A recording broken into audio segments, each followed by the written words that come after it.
Bonjour à tous, aujourd'hui je fais une vidéo spéciale matériel quand on commence à dessiner des mangas. Donc, je vais vous présenter 4 outils de base pour commencer à faire les dessins. Donc, le premier outil c'est un porte-mine avec une mine taille 0,7.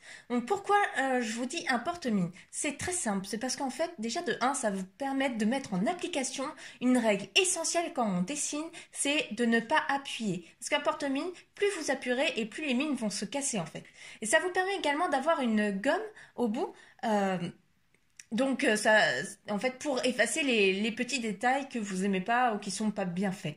Donc voilà. Et donc avec une mine taille 0,7, simplement parce qu'en fait, une mine taille 0,7, ça vous permet d'avoir déjà un bon niveau de détail, d'avoir un trait qui est constant avec une mine comme ça, et même si vous appuyez un peu, voilà, elle va pas se casser immédiatement. Pourquoi pas une mine à taille 0,3? Simplement parce que en fait vous allez pas la sentir et vous allez tout le temps la casser. Donc il faut mieux commencer avec un porte-mine taille 0, avec une mine taille 0,7.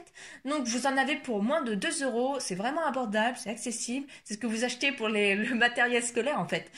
Ensuite, je garde quand même un crayon de papier HB. Pourquoi un crayon de papier HB? C'est simple, parce que ça vous permet de faire des ombres et des nuances. Donc, un porte-mine et un crayon de papier HB, vous en avez pour un peu moins de 2 euros. Tout dépend du magasin dans lequel vous allez les acheter en fait.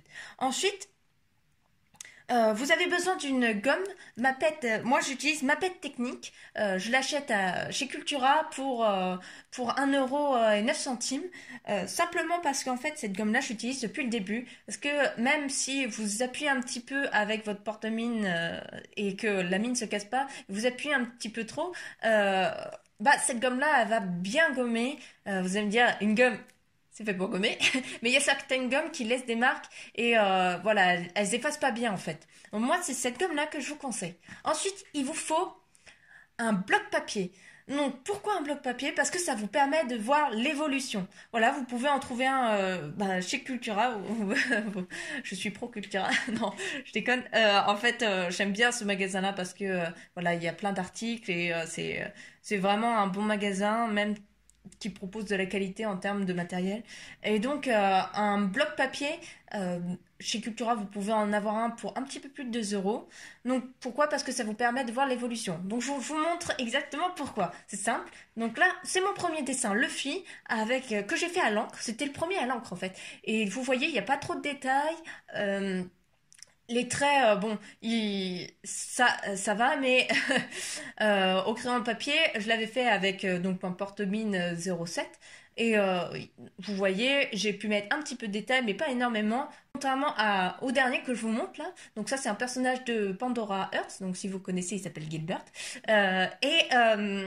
Vous voyez les différents détails en fait que j'ai fait à l'encre et que j'avais fait au crayon à papier en fait avec une mine taille 0,3 et vous voyez il n'y a aucune trace du passage du crayon à papier en fait. Donc je récapitule les 4 outils: un porte-mine, un crayon à papier, une gomme et un bloc-notes. Et vous en avez pour moins de 10 euros. Et ça, c'est vraiment la base en fait pour commencer. Je vous conseille vraiment un bloc-notes parce qu'au début, moi, j'avais pris des feuilles A4 simples et en fait, je les perdais un petit peu. Ça, c'est pas génial. Donc, il faut un bloc-notes pour voir l'évolution et c'est une petite technique de motivation. Donc voilà, j'espère que cette vidéo vous aura aidé. Abonnez-vous parce qu'on va je fais une série de vidéos sur les bases du dessin de manga. Et donc dans les prochaines vidéos, on va voir comment faire les yeux pour les mangas, le nez, la bouche. Voilà, ça va vous permettre de progresser petit à petit. Donc abonnez-vous à ma chaîne, mettez-moi en commentaire ce que vous avez aimé, ce que vous n'avez pas aimé, comment je pourrais m'améliorer, comment peux vous aider en fait. C'est mon but. Donc maintenant, à vos crayons!